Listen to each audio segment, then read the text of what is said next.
Bueno, estamos aquí para hacer una de las primeras ponencias de hoy. Esta en particular tiene una característica que es el único unipersonal de todas las presentaciones. Claro, hoy va de stand-up, tempranito. Me presento, mi nombre es Fernando Gialletto, soy local de Argentina, vivo en La Pampa y integro Redas y otras redes, también las redes profesionales por el derecho a decidir.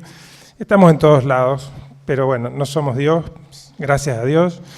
Y desde ese lugar, bueno, compartimos, Analía, además de ser una referente en lo que nos va a contar su experiencia. Esa es la idea de esta presentación. Bueno, uno va generando vínculos con este grupo fantástico con el que compartimos ya hace un par de años y esta idea.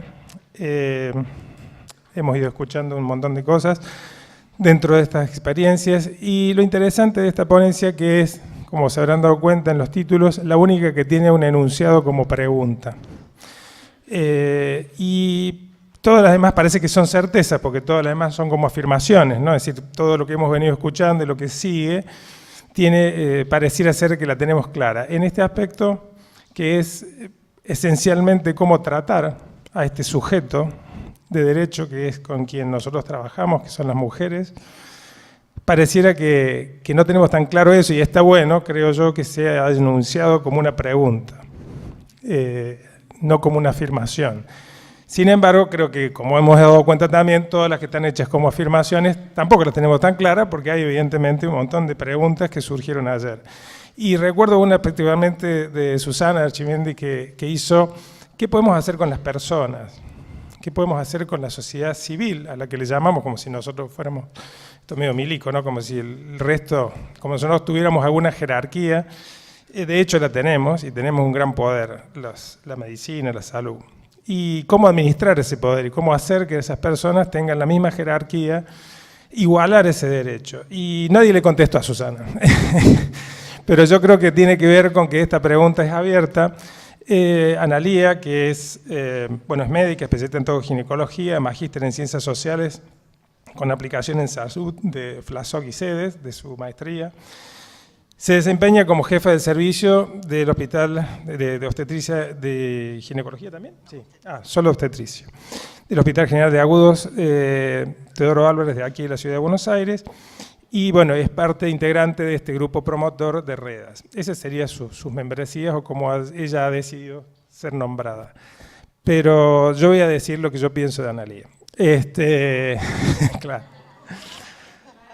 Es muy difícil cuando tenemos estos trabajos que entendamos ese rol, esta cuestión demandante. El aborto ha sido una de las cosas que nos ha hecho poder pensar cuestiones que nadie piensa hasta que no se las ve frente a esas situaciones. Y nos ha hecho elaborar posturas, ideas y filosofías que no tienen que ver con lo que en general la medicina, bueno, ayer decíamos esto, decían los compañeros que la escuela de medicina, tenemos muchas tareas por hacer, pero fundamentalmente tratar al sujeto que creemos que sabemos cuáles son sus problemas, es un problema de la intelectualidad, creer que sabe el problema que el otro tiene y en realidad es muy difícil ponerse en ese lugar. Bueno, Analía nos va a contar su experiencia, este hospital que ha sido, por así nominado como un hospital o primer hospital con perspectiva de género, con un servicio que puede tener esas características, que para mí también es complicado entender qué es esto de la perspectiva de género, porque en realidad yo creo que es un eufemismo para evitar hablar de lo básico que es el sexo,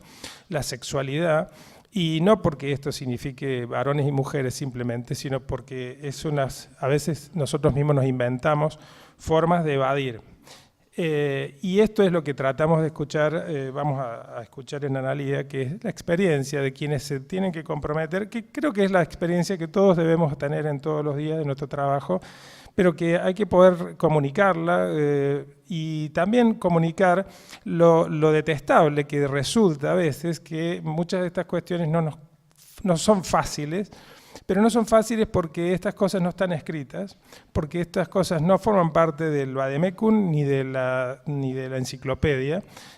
Son cuestiones más construidas a partir del pulmón y de la relación con las personas todos los días.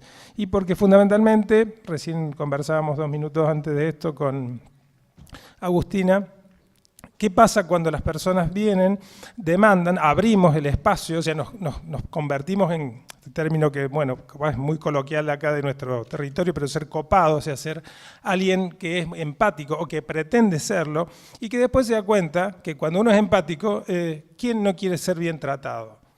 ¿No? Sería alguna ironía pensarlo. Entonces, cuando uno trata bien a las personas o empieza a intentar hacerlo, automáticamente esa puerta se convierte en un pasillo permanente de demanda o de contrademanda. Entonces hay que estar a la altura y eso significa estar todos los días que uno promete algo y después cumplir, ¿no?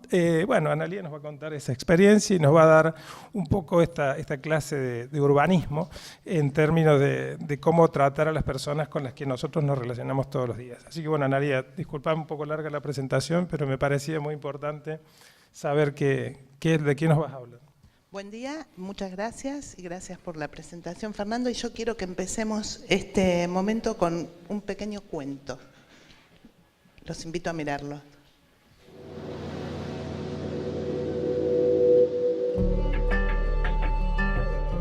Hay un relato que cuenta que un escritor que vivía a orillas del mar, cierto día salió a caminar por la playa después de una tormenta y encontró a un muchacho que levantaba estrellas del mar para devolverlas a este. Curioso, le preguntó por qué lo hacía. El chico le contestó: «Devuelvo las estrellas al mar que han quedado varadas. La marea ha bajado demasiado y de lo contrario morirán». Le respondió entonces el escritor: «No tiene sentido, es el destino, no podrás salvarlas a todas. De cualquier modo, morirán». El joven miró profundamente al escritor y continuó arrojando estrellas a las olas mientras repetía: «Esta no, esta no, esta no». El escritor, que era un hombre sensible, comenzó a ayudarlo.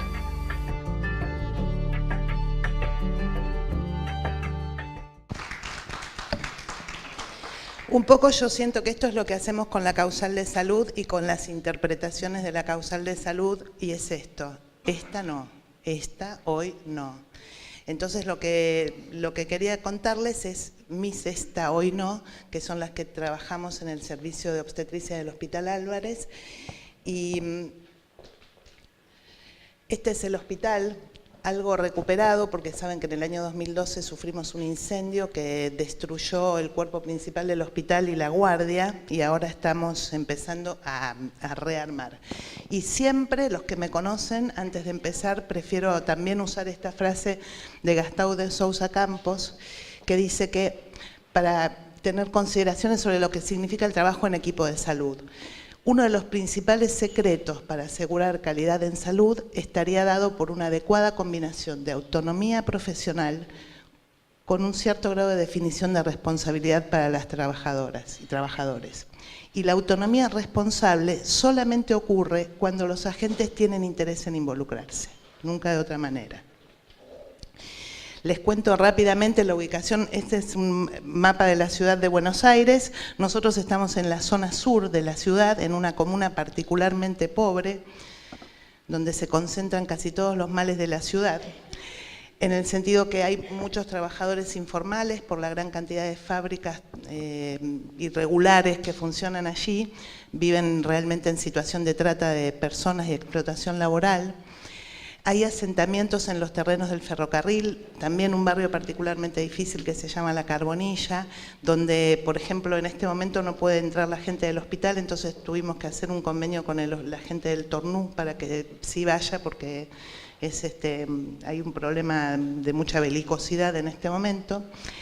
Y por otro lado, nosotros estamos pegados a la línea Sarmiento de trenes, lo que hace que tengamos una gran cantidad de afluencia del público del conurbano. Aproximadamente un 48% de las personas que se atienden en el hospital vienen desde el área metrópoli, desde la provincia de Buenos Aires. Necesito también darles algunas precisiones sobre este hospital, más de características técnicas. Es un hospital caracterizado como de segundo nivel. Tiene actualmente, por el tema del incendio, contamos con prácticamente el 50% de las camas, solo 262 camas. De esas, solo 26 son de la maternidad. Sin embargo, producimos el 25% de los egresos hospitalarios. ¿En qué forma estos egresos? Bueno, 1.700 son los nacimientos aproximadamente, 250 egresos por aborto, y de estos, el 20% son interrupciones legales del embarazo. Esta información está disponible porque los caracterizamos así en la hoja de ingreso. El servicio de obstetricia del Hospital Álvarez ha sido promotor dentro de la Ciudad de Buenos Aires de la implementación de modelos de atención a la violencia familiar, violencia basada en género y al abuso sexual. Y también fuimos promotores en la implementación y la práctica de la MEU. En cuanto a recursos humanos, somos pocos, somos 10 médicos de staff con un médico ecografista, una obstétrica solamente tenemos en el staff, una psicóloga y una trabajadora social, 14 médicos de guardia y 14 obstétricas de guardia, y tenemos residencia médica y obstétrica que, como nosotros, el servicio de ginecología está separado, contamos con la mitad de los residentes de obstetricia y ginecología. Y algunos indicadores de servicio como para dar una idea también de la población a la que asistimos. De todas las pacientes atendidas, solo aproximadamente el 55% mencionan que este embarazo por el que están siendo asistidas no ha sido planificado. Pero mayor es la sorpresa cuando vemos que no solo no lo planificaron, sino que tampoco usaban método anticonceptivo. 76% de las mujeres.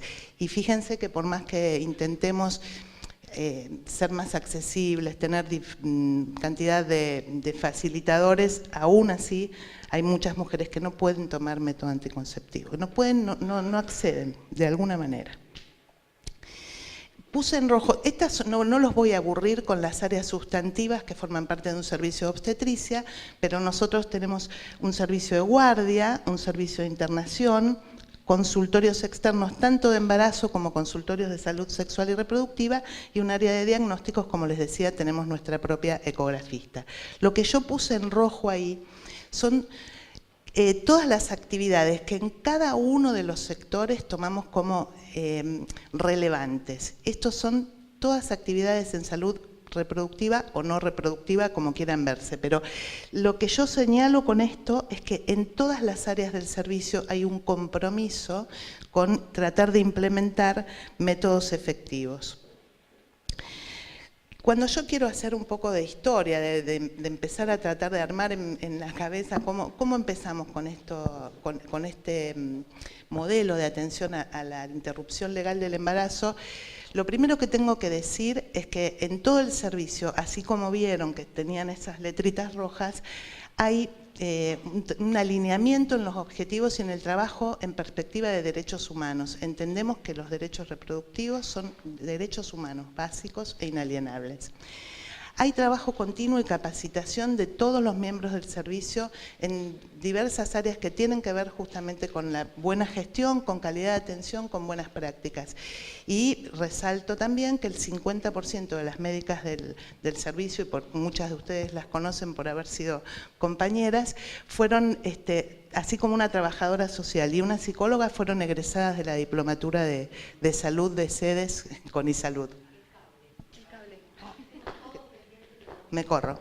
Bueno, esta situación también de haberse capacitado en una diplomatura con elevados ideales, digamos, en cuanto a la gestión integral de las políticas y todo, también les imprime una comprensión diferente. No solamente somos médicos que estamos atendiendo el despacho, digamos, de gente, sino que también tenemos en mente que esto responde a una política, que responde a una necesidad y que responde a un derecho humano básico e inalienable.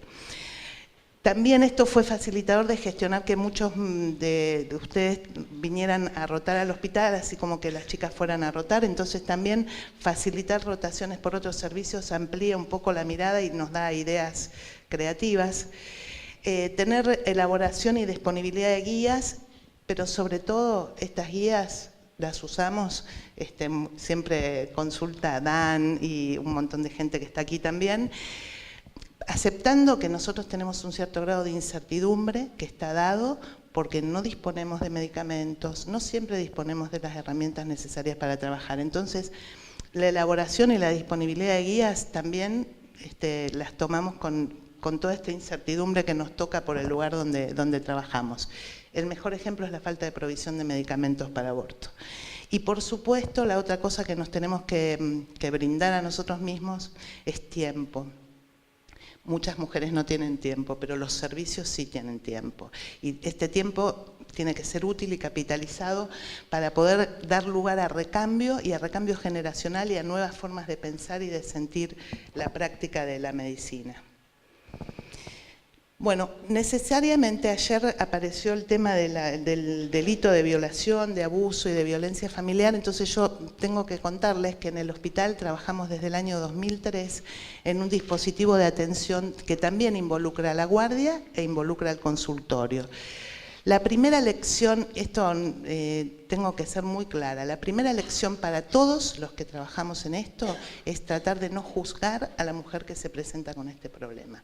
Parece una verdad de perogrullo, queda políticamente correcto, pero no alcanzan las veces que tenemos que decir, si estaba en un baile y dijo que no, es no, si usaba minifalda, si vino borrachita, lo que fuera, es esa mujer en esa circunstancia y la primera cosa que tratamos de enseñar y de seguir buscando en nosotros mismos es no juzgar, tener una escucha acrítica del relato que hace esa mujer. Porque tenemos que recordar, como bien mencionaban ayer, que las violaciones sexuales bajo coacción pueden ocurrir en un evento repentino en la calle, que son los menos frecuentes, abuso sexual de niños, niños y jóvenes en su entorno familiar y pueden ocurrir en la pareja y en las citas, que también es una de las cosas más frecuentes que nos pasa hoy y que hace que muchas chicas no se acerquen, porque creen que hacer una cita por Facebook o por lo que fuera es como garantía de una relación sexual no consentida. También, para que no quede en lo que yo digo, esto está tomado de la Casa del Encuentro, que durante mucho tiempo hizo seguimiento de los casos relatados en los medios de difusión masiva, recordar que el 34% de las mujeres que dicen sufrir violencia familiar han padecido también violencia sexual, que forma parte del cortejo de la violencia. Y el 75% de las denuncias por agresiones vienen de parejas o exparejas. En nuestro caso, el 50% de las interrupciones legales del embarazo que practicamos en el hospital son producto de violación, pero violación así entendida, no una violación callejera, repentina, sino entendiendo que una mujer que vive en un contexto de violencia doméstica es una víctima de violación. Nosotros también empezamos con un modelo paralelo a lo que, paralelo de alguna manera tenemos que llamarlo, que fue el modelo de reducción de riesgos y daños. A partir de este modelo, nosotros en el 2010 trabajábamos pero en forma completamente asistemática y a partir del año 2011 presentamos un proyecto con un modelo de atención con médicos, horarios, días, consultorios, o sea, como una cosa oficial, no escondida. Lo llamamos eufemísticamente consultorio de opciones, porque fue una forma de poder negociar con la dirección del hospital que aceptara que estábamos haciendo reducción de riesgos y daños y de ese lugar, de ese consultorio actualmente es donde es nuestra mayor provisión, digamos, de interrupciones legales del embarazo, porque las médicas que lo atienden escuchan estas situaciones. Hay muchas adolescentes y también en una forma desprolija les voy a comentar que hay algunas situaciones actuales que estamos viviendo, hay muchas chicas que salen y se alcoholizan hasta la inconsciencia y luego están embarazadas. Nosotros entendemos que esa es una forma de violación, porque nadie con ese grado de alcoholismo puede consentir nada. Entonces, es muy importante esta escucha, digo, aprender a escuchar estas cosas. Todas son, digamos, derivadas desde este consultorio. Si consideramos que hay una causal que pueda ser escrita en la historia clínica, en el encabezamiento de la historia clínica, pasan a ser interrupciones legales del embarazo. Y para nosotros no es menor esto, es un tema importante porque significa que esta mujer tiene, digo, una cosa, la reducción de riesgos y daños es como privada y ocurre en el ámbito de lo privado. Cuando le damos acceso a la interrupción legal del embarazo, le ofrecemos un marco institucional. La mayoría de las mujeres se interrumpen en el hospital y no se quejan mucho. En realidad hicimos un trabajo de investigación que fue sostenido por una beca Carrillo Oñativi buscando la opinión de las mujeres sobre este modelo de atención y resultó que la mayoría de ellas se sentía segura y sentía que esto era como una garantía de buena atención y de buena prestación. Que sea el hospital público y gratuito me da seguridad. Este es uno de los ejemplos de las frases que dicen las mujeres sobre atenderse en el hospital. Las diferencias entre ambos modelos, creo que no voy a insistir, que todos las conocemos. Cuando hacemos consejería en opciones, es una práctica ambulatoria, las mujeres tienen un costo de bolsillo, es sumamente difícil conseguir la medicación hoy en día, y también este modelo tiene plazos, tanto de efectividad como de seguridad.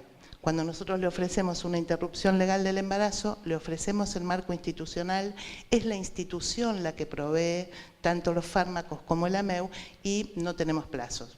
Es un tema de larga discusión, pero en general no tenemos que terminar en un determinado momento. Bueno, ¿cómo lo ofrecemos actualmente en el día de hoy la prestación de interrupción legal del embarazo a las mujeres? En los embarazos menores de 9 semanas proveemos AMEU, en general con anestesia local, pero todo depende del caso. Por ejemplo, tenemos niñas de 11 años que resulta que han sido abusadas, no podemos hacerlo con anestesia local. Tenemos que ofrecerle sedación o anestesia. Entonces, por ejemplo, la edad de la mujer para nosotros es algo importante que puedan comprender esta oferta. Entre las 9 y las 14 semanas utilizamos 200 microgramos de misoprostol para maduración cervical y luego seguida de AMEU. En mayores de 14 semanas sí usamos dosis repetidas de misoprostol y también tenemos claro que nos puede llevar más de un día en el servicio. Esto también se lo contamos a las mujeres. Y por supuesto, lo que yo puse último es el farmacológico ambulatorio, porque la verdad que de toda esta experiencia muy pocas mujeres han querido acceder al farmacológico ambulatorio y para nosotros, en donde yo estoy parada, que es un hospital de segundo nivel, que forma parte de la red de prestaciones del gobierno de la ciudad, nosotros no podemos entregar medicación.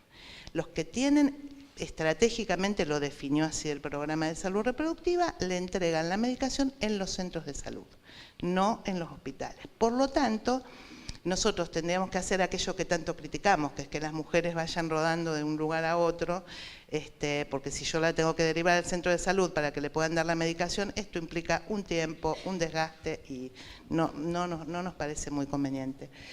Y lo que sí es muy importante también es que antes de ingresar, cualquiera de las mujeres o de las niñas que ingresen al hospital son informadas no solamente del procedimiento, también son informadas que van a ingresar en una maternidad.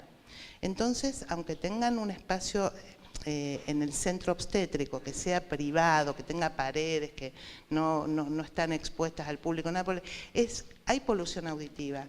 Van a escuchar que eso es una maternidad donde se producen nacimientos, donde se producen llantos de niños y demás, y no es un pecado ni un atentado contra los derechos de estas personas. Es el lugar que le podemos ofrecer para que sean atendidas de este problema.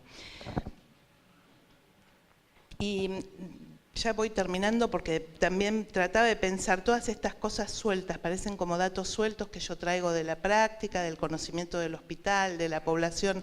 En realidad creo que cómo construimos este servicio, primero que es un proceso de no terminar por esto que tenemos de cierta incertidumbre en resoluciones, modelos, prestación, etcétera. Pero yo creo que la base de este triángulo, en principio, es el equipo de salud que esté comprometido y que esté involucrado en el problema. Luego, tener conocimiento de la población y de sus particularidades, de nuevo, no solamente una cuestión de edad, hay muchas cuestiones que tienen que ver con la construcción social, con las comunidades, con lo comunitario.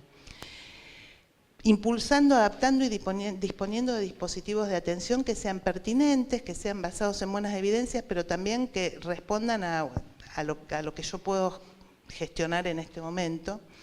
Y en el caso particular del aborto, y esto también lo podemos abrir a muchas discusiones, una de las cosas que a mí me tranquiliza con respecto al ser estigmatizada, o que los profesionales que trabajan en el servicio tengan que cargar con este estigma, es que el aborto para nosotros es una prestación más de todas las prestaciones que hacemos. Por eso hablé del número de nacimientos, la tasa de cesáreas, el involucramiento de todos los médicos del servicio en el programa de salud sexual y reproductiva, y de esta misma manera, no quiero decir que esté naturalizada la práctica, porque siempre tenemos cuestiones vinculadas a algunos prejuicios y algunos problemas, pero al menos tratamos de naturalizarla, de que sea una prestación más. Estos somos algunos de nosotros, algunos son conocidos para todos, y nada, terminé, y lo que les quiero contar es la utopía. Es algo de Galeano. Ella está en el horizonte, me acerco 2 pasos y ella se aleja 2 pasos. Camino 10 pasos y el horizonte se corre 10 pasos más allá. Por mucho que yo camine, nunca la alcanzaré. ¿Para qué sirve la utopía? Para eso, para caminar. Y es lo que estamos haciendo nosotras todos los días. Y acá también. Muchas gracias.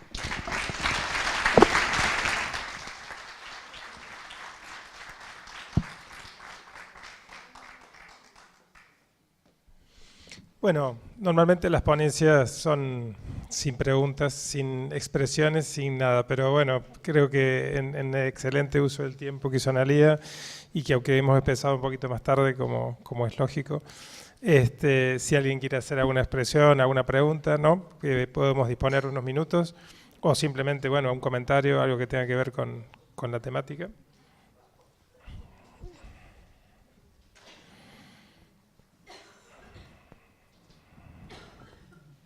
Bueno, buen día. Muchas gracias, Analía, por el relato, por la honestidad y la franqueza de tu presentación. No podía esperar menos que eso, pero quiero rescatar 2 cosas. Una es un comentario que hiciste, y también ponerlo a consideración de la audiencia, de nosotros, que tiene que ver con el hecho de que algunas mujeres prefieren estar dentro del hospital para hacerse un aborto. Y me parece que ese es un tema que no debemos olvidar nunca, de la misma manera que ayer decíamos que hay algunas mujeres que prefieren el AMEU y no el aborto con medicamentos. Y lo digo porque me parece que en el campo del aborto, quienes trabajamos, muchas veces terminamos transformándolo en algo normativo. Hay que ahora hacer tal cosa, o hay que... Y me parece que lo mejor que podemos hacer es crear oportunidades y opciones para las mujeres, sin olvidarnos que cada mujer es única, que cada aborto es único, y que nosotros, ustedes como proveedores, yo no proveo abortos, pero ustedes sí, cuanto más podamos ofrecer de oportunidades y de opciones, mejor. Y el hospital y la institucionalización, que a veces parece una mala palabra, es para muchas mujeres, en un servicio como el de ustedes, amigable, receptivo, la mejor opción, y lo que las mujeres prefieren, y me parece que es un punto que no tenemos que olvidar. No sé si puedo... Sí, responderle, sí. No es menor el tema de la violencia. Hay mujeres que viven en contextos de violencia y ni por casualidad pueden hacer un aborto farmacológico en sus casas. Lo único que nosotros estamos, digamos, ahora pegando un salto y tratando de garantizar es que con esta práctica de la AMEU, con anestesia local, puedan egresar rápidamente.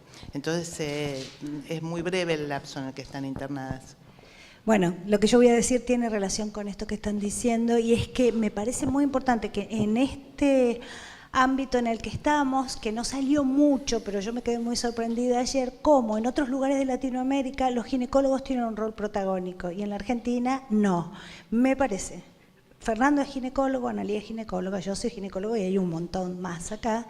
Me parece que nosotros deberíamos comenzar con un advocacy ginecológico en la República Argentina. Me parece, igual estoy absolutamente de acuerdo con todo lo que dijo ayer Ana Paula, o sea, en que los generalistas tengan un rol protagónico, no tengo ninguna duda, pero hay casos en los que a lo mejor deberíamos ser más protagónicos, o sea, me parece que nos estamos haciendo los distraídos. Perfecto. Yo no. No, No claro. puedo contestar ni él ni yo. No. Nosotros no. No por ahora.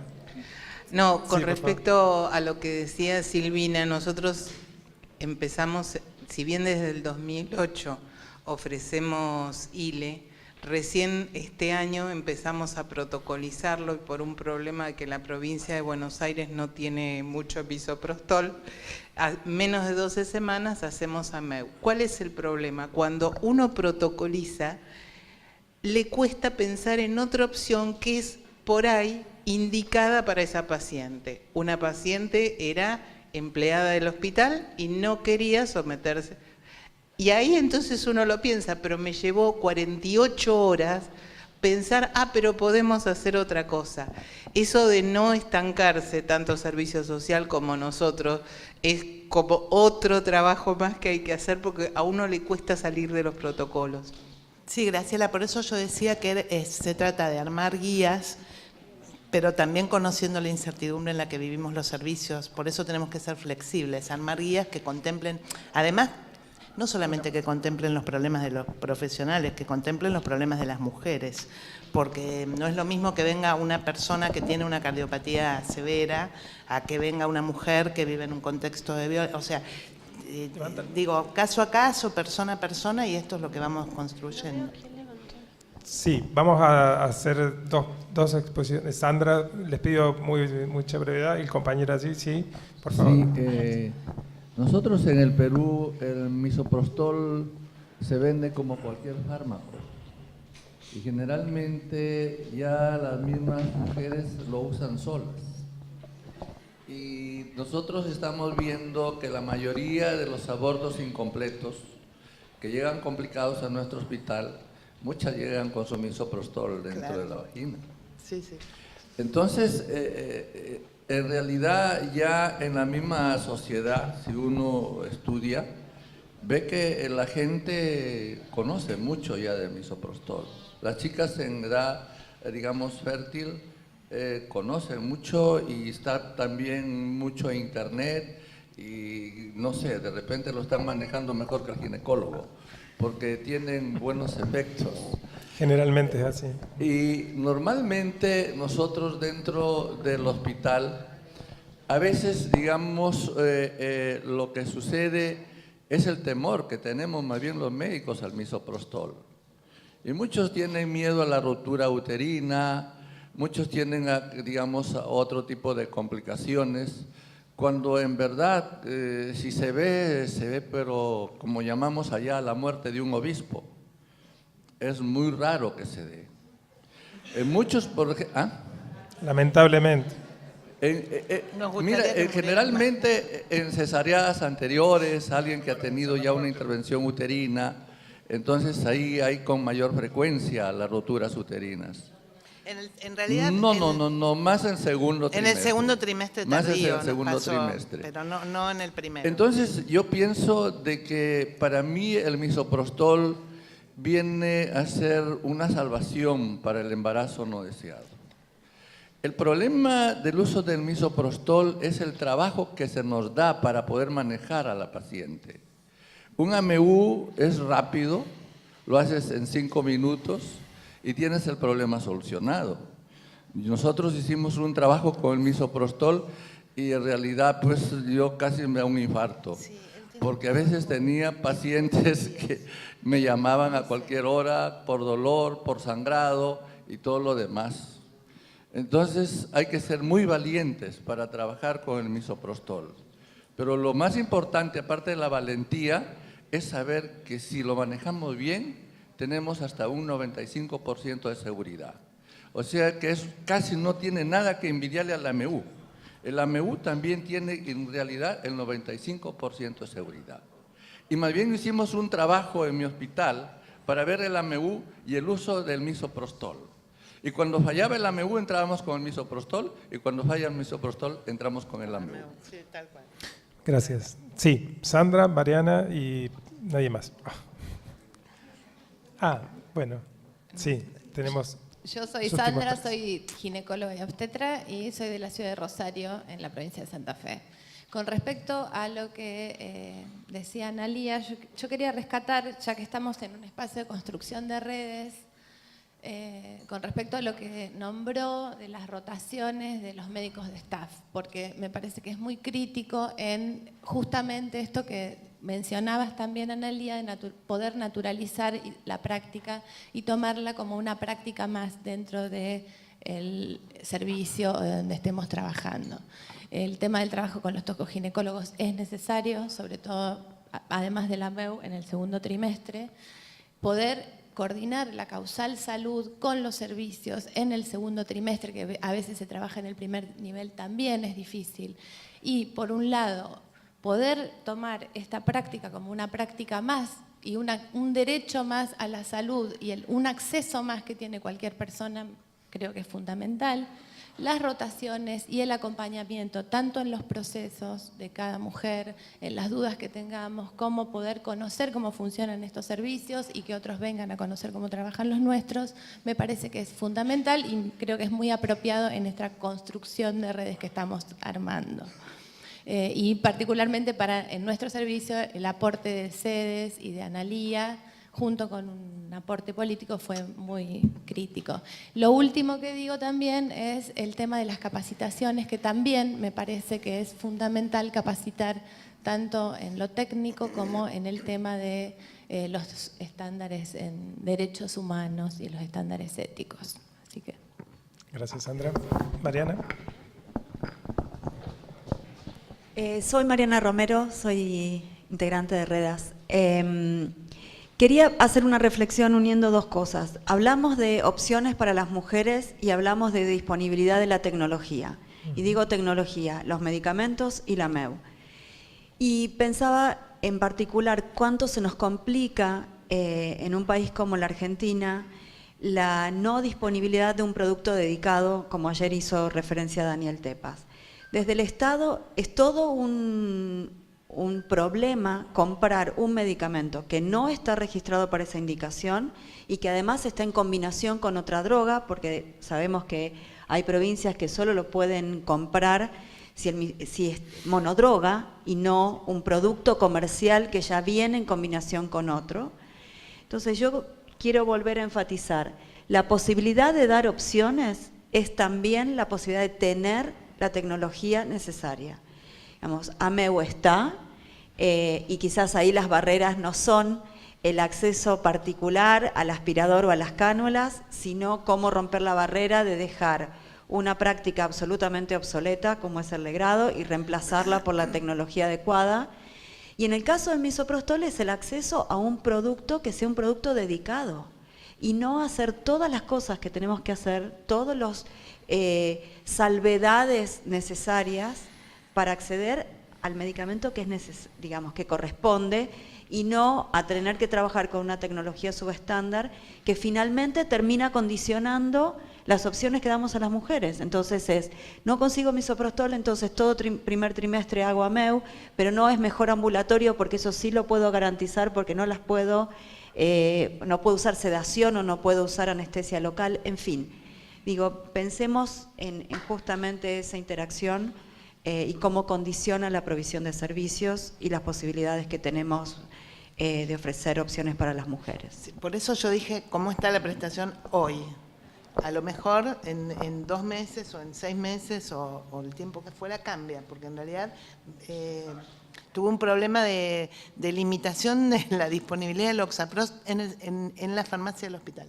Me empezaron a dar, les cuento, la cocina, empezaron a proveerme 4 comprimidos por paciente, como única dosis, porque racionalizaban no sé qué.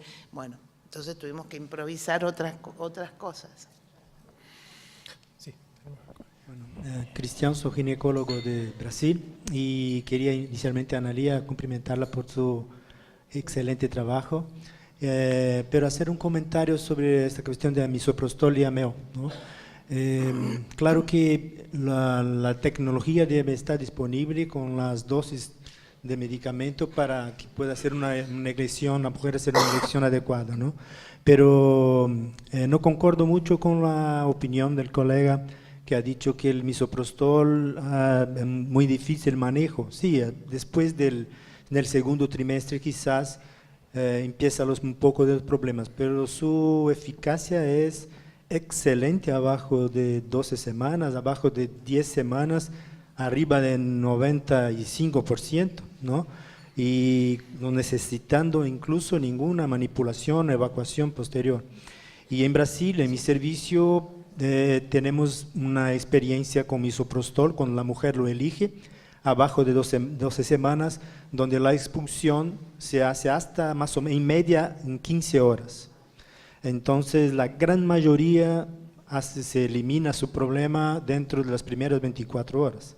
Así que es una excelente opción porque muchas mujeres tienen el miedo de la manipulación, de la aguja, de la anestesia y son elegibles para un tratamiento muy eficaz y muy seguro, ¿no? Era solamente ese y complementando que comparando con ameo, el misoprostol tiene menos complicaciones que ameo, ¿no? Solamente eso. Sí, yo insisto en esto, tenemos limitaciones dadas por cuestiones ajenas, por eso dije de la flexibilidad de las guías. Sabemos, entendemos lo que significa el misoprostol y es excelente, pero también tenemos que proveer servicios y no lo tenemos. Entonces, por eso hablé justamente de la flexibilidad de la prestación. Muchas gracias por el aporte. Analía, si tenés algo más. No, nada, les opinar. agradezco mucho que hayan escuchado. Y de nuevo, yo estoy parada en un lugar, en un contexto, y lo que estoy mostrando es como lo que ocurre en este lugar y en este momento, nada más. Bueno, yo les agradezco a todos. Gracias. Y por supuesto podemos pensar en hacer un banco de drogas y asumir la responsabilidad que nos acaban de tirar sobre la mesa para poder pensar que a lo mejor esto que nada más demuestra lo que dijimos al principio, ¿no? Que necesitamos trabajar sobre estas cuestiones que es el trato entre nosotros. Así que bueno, muchas gracias, seguimos.